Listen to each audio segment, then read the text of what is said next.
Bom, nós avaliamos o físico do Júlio Gorila hoje, Julião. Faltando 3 semanas para a Europa Pro. Pessoal, nós temos uma missão. É difícil, viu? Não é fácil, não. É colocar o gorila dentro da Espanha. E por que nós estamos falando isso? Porque a Espanha está fechada para brasileiros e indianos. É muito louco, cara. O Brasil, ele é tipo um país não grato no resto do mundo. Mas é por conta do Covid. É aberto para todo mundo, tá escrito, com exceção brasileiros e indianos. Aí você vai em outro lugar, aberto para todo mundo, com exceção brasileiros e indianos. Porque a gente tentou começar a mapear o seguinte, tá? E se ele for por outro país? Fechado. Fechado. Então, por exemplo, vamos fazer o seguinte, vamos mandar ele para Portugal e ele vai de Portugal para Espanha. Não entra. Pode entrar no gato de carro.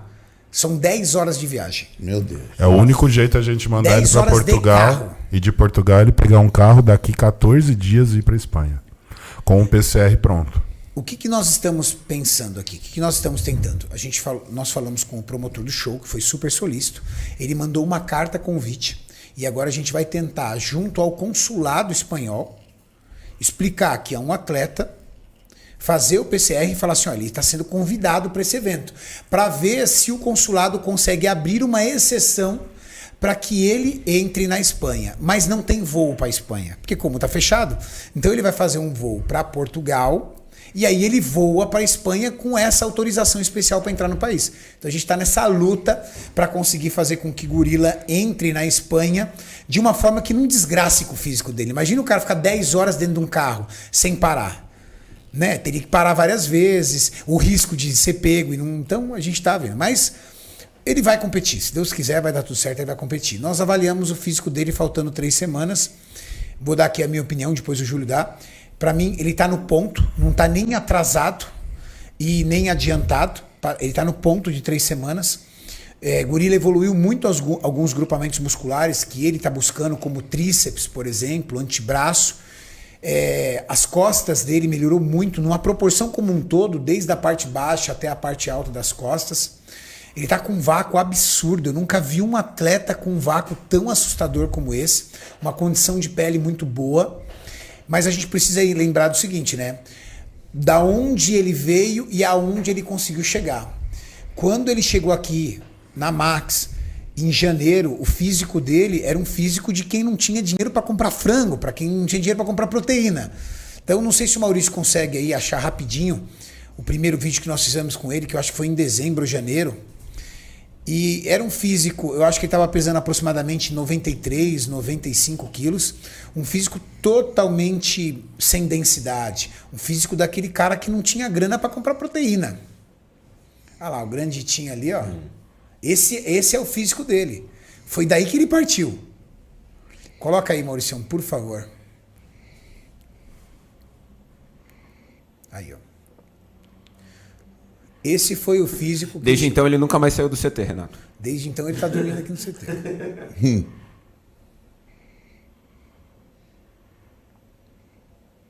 Nessa época só tinha o peito, né? Só o peito.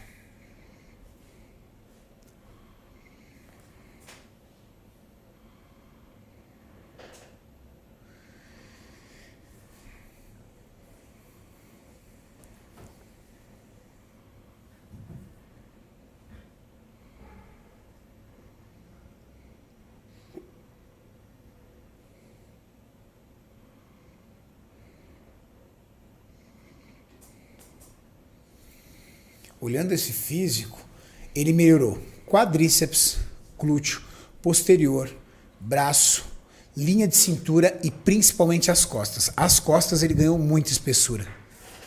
Muita. Mas a evolução dele que é o mais impressionante. Então, eu tenho certeza de uma coisa, que o Gorila vai chegar extremamente competitivo. Mas eu ainda digo que o campeonato da vida do Gorila vai ser o de novembro, que vai ser o Expo Rio Super Show, onde ele terá aproximadamente aí 11 meses de trabalho feito. Que, para mim, para um atleta profissional, é pouquíssimo tempo. Em cima do que ele está enfrentando. Olha, Júlio, olha aqui como melhorou as costas dele. Nossa, demais. Do que a gente viu hoje. É outro cara, velho. É outro shape. É outro físico. É outro físico aí. Outro físico. Piscou, outro físico. Julião, algumas considerações sobre o que você achou da avaliação do Júlio, que vai amanhã, sobe amanhã no meu canal, no canal Renato Cariani, sobe a avaliação. E eu estou mostrando já pra galera já ficar atenta em cima disso. Conversei com ele ali offline, gostei do que eu vi. O físico dele evoluiu em pontos que precisavam, né? Pontos chaves. Então hoje o físico do gorila ele está mais equilibrado, essa é a palavra. O gorila não carece de tamanho, até porque eu vi o tamanho dos atletas, então não é o tamanho o problema do gorila. E a batalha para o gorila agora é encontrar as poses que ressaltem mais o físico dele. Então hoje a conversa com o gorila foi: gorila, a gente precisa escolher as poses que ressaltam o máximo positivo os seus pontos fortes, como peitoral, né, e vácuo principalmente, além dos cortes nas laterais das coxas, para que fique o máximo possível em evidência esses pontos e você tenha as suas vantagens explícitas para os árbitros. Isso é o que nós conversamos hoje. Então eu vou tentar ajudar ele com algumas poses. Ele falou para mim que vai mostrar a coreografia dele. Em relação ao planejamento gorila, ele tem um planejamento dele. Se ele precisar de ajuda, estaremos aqui à disposição sempre. Mas está indo muito bem, porque Mas ele está na condição e está evoluindo. Dentro do que ele montou para planejamento, ele está perfeito para a data. Ele não está atrasado, porém ele não está adiantado. Então ele tem uma leve camada de água, como teria que ter agora para a fase que ele está. E é o momento agora, com 3 semanas, dele começar a polir esse físico para fazer com que todos esses cortes que já estão evidentes fiquem mais profundos. Mas eu tenho total certeza que o gorila vai trazer a melhor condição da vida dele dentro desse tempo proposto. Então esperem a melhor versão do gorila com certeza nesse evento. Perfeito.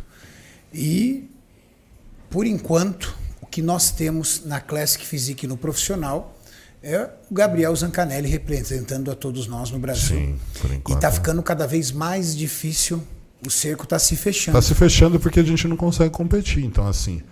Porque tem atletas bons aqui. Eu gostaria de mandar mais atletas para a Europa Pro, mas como é que você manda mais atletas se ele tem que fazer uma aventura dessa? Não dá, então assim... É uma odisseia para chegar lá. E assim, tudo é assim. Ah, não, brasileiro não pode. Se fosse paraguaio, podia. Não, brasileiros e indianos. Então, se fosse do Paraguai, se fosse da Argentina, país aqui do lado, do ladinho, pode. Nós, que estamos literalmente na mesma região, não podemos. Quem não está competindo fora não está tendo noção de como está difícil essas questões políticas. Não, quem assistiu no meu canal, né, Julião, o que a gente fez para voltar do México? É uma briga, cara. É um problema que é político, que está muito intenso em qualquer parte do mundo. E quem resolver ir para fora, independente se vai competir ou não, vai ter problema com entrada em qualquer país por causa de PCR. Pode ter certeza disso, que vocês vão perder horas dentro de aeroporto só por causa desse exame. E tem país que aceita só o antígeno, tá? E para voltar para cá era o PCR, tinha que ser. Exato. E olha que interessante, né? Pra galera, a curiosidade da galera. De repente vocês viram e falam assim: ah, mas isso é culpa do Brasil que não tomou as medidas, controles necessárias. Tem muita gente que mora fora e que ouve isso, né? Por exemplo, tem muito brasileiro que mora na Europa, mora nos Estados Unidos. Ah, mas a culpa é dos próprios brasileiros ou do governo brasileiro que não tomou as medidas de segurança. Ó, eu fui pro México e eu garanto para vocês, nós somos muito mais seguros com relação a uso de máscara, álcool em gel, você não acha em nenhum lugar. Lá não tem álcool gel. Estabelecimento comercial, você não acha para colocar. Não. Aqui, qualquer estabelecimento comercial que você entrar, tem um pedalzinho para você pegar um álcool em gel. Lá você entrava, tinha gente que entrava no mercado sem máscara, entrava nas lojas sem máscara. Normal. Então, todo mundo nos oxos sem máscara. Não se pede nenhum tipo de exame para entrar no país. Nada, vacina, nada. Não estão todos vacinados ainda. Não estão. Não há controle de vacinação para entrar. Por exemplo, eu entrei no país, não tem controle de exames. Só que para você entrar no Brasil, você tem que fazer PCR. Para você voltar para o seu país, você precisa apresentar o exame. E não é o governo mexicano que pede, é o governo brasileiro. Anvisa. Então, o governo brasileiro, a Anvisa, só deixa entrar pessoas no Brasil. Pode ser brasileiro ou gringo, qualquer se fizer PCR e provar que não tem. Ali, exame de PCR. Fala do antígeno papelzinho, não serve. Fala do papelzinho que tem que... Você escreve, você assina um papelzinho ali, você põe num papelzinho, você coloca o nome de todo mundo que tá com você, porque para não precisar preencher 4 papéis, eu coloquei só meu nome. O cara falou, não, põe o nome de todo mundo. Isso no México. No México. No México é só um papelzinho. E aí você escreve lá, não tive febre, não tenho o Covid. Aí você vai entregar pro cara, o cara olha pra você e fala, não, é só isso. Tá bom, obrigado, pode entrar. Ele Nem o pega papel. Nem o papel. É um papel se você descreve sintomas. Se você não tiver nenhum sintoma, você pode entrar. E se você tiver o sintoma e mentir, você também vai entrar. Só que no Brasil, você tem que fazer exame de PCR para entrar. Ou seja, o controle do Brasil, pelo menos para onde nós fomos, é muito mais rigoroso. Sem contar o volume de vacinas, não dá nem para comparar o tanto de pessoas que o Brasil vacinou comparado com esse país. Aí falam, mas tem a variante Delta que foi encontrada no Brasil e na Índia. Pô, será que só no Brasil e na Índia? Você vai falar para mim que nenhum outro país tem essa variante Delta? Meu amigo, se saiu o Covid na China em um mês, já estava num monte de país? Mas não cabe a nós esse tipo de questionamento, né? Infelizmente não cabe a nós estamos sujeitos a isso. Então, provavelmente o Gorila vai conseguir competir sim, tá lá forte na preparação, mas ele vai sofrer para chegar na Espanha. Vai sofrer. E talvez alguém pergunte aí, poxa, Renato, por que não mandou ele antes para Portugal para fazer a preparação? Essas coisas. Pô, o Gorila tem as coisas dele. Entendeu? O Gorila tem as ações dele, tem as consultorias dele, tem os trabalhos dele, tem outras coisas. O Gorila corre atrás das coisas dele. Não dá para ficar um mês, entendeu, ausente. Tem atleta que pode, ele não pode. Cada um tem uma realidade. Mas a Max está trabalhando de todas as formas para que o Gorila vá lá e compita, então ele está focado na preparação. Falando da questão do Gorila, Tinho, o que você está achando dessa evolução do Gorila? Cara, muito bom. Eu estou impressionado assim, porque é o que eu sempre falo. O Gorila, a galera comenta sempre, ele faz a dieta louca, ele faz o treino louco, mas está evoluindo. Está avançando muito. Eu gravei até um vídeo com ele, inclusive, e falei assim, Gorila, se você passar nessa competição e não for tão bem, você vai aceitar um coach? Ele falou, não, já estou pensando nisso. Ele falou, só que eu quero experimentar essa minha técnica, chegar lá. E, nossa, eu fiz uma contagem com ele, foram 25 quilos e não existia um off-season. O cara não fez um off e ganhou 25 quilos. Eu falo de quando ele estava com 82 quilos. Quando ele estava no fundo do poço. Isso. Então, ele não fez off. E até ele chegar aqui, Renato, não foi uma evolução tão grande. A evolução foi aqui. Foi. Então, assim, você pega uma pessoa que aumentou 25 quilos, cara, seco, porque aí você pegou o BF e não tinha nem 10% quando vocês fizeram o teste. Ele tá seco. Então, o cara cresceu literalmente seco. Ele provou que consegue se chegar nesse nível. Então, assim, pra mim, supriu aquilo que eu acreditava dele. Lógico, eu queria ver ele seguindo orientações de um coach, porque na minha opinião, todo mundo precisa de um coach, né? Mas é aquela, se ele quer seguir assim, continua. Mas eu já falei, continuo acreditando de tudo que eu falei naquele primeiro podcast. Reafirmo hoje, Júlio Gorila. Para mim... É só uma questão de tempo, né, Tim? Isso. Mas isso é uma questão de maturidade. Uma hora o Gorila ele vai ceder porque ele vai ver a necessidade de um coach. Mas isso ele precisa passar na pele.